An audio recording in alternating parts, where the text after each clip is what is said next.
লোকসভা নির্বাচনের আগে ভাঙন তৃণমূলে, শক্তি বৃদ্ধি ঝাড়গ্রাম জেলা বিজেপির।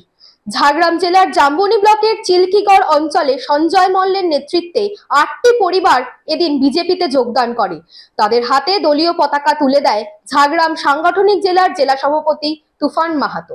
চিল্কিগড় অঞ্চলের প্রায় 100 জন ছেলে কালকে মোদিজি সভায় এসে তারা গর্বিত, আনন্দিত এবং টিএমসির যে লাগাম ছাড়া দুর্নীতি, সেই দুর্নীতির প্রতিবাদে দিল্লির হাত শক্ত করতে, পশ্চিম বাংলাকে বিকশিত ভারতের সঙ্গে সঙ্গে বিকশিত বাংলা গড়তে, সোনার বাংলা করতে আজকে চিল্কিগড়ের টিএমসি থেকে আগত এই বন্ধুরা আজকে ভারতীয় জনতা পার্টির মোদি পরিবারের সঙ্গে যুক্ত হল।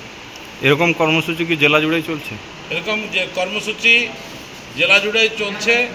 আর এরা চিল্কিগড় থেকে এখানে এত রোদ্রের মাঝখানে কষ্ট করে জেলা অফিসে জয়েনিং করেছে।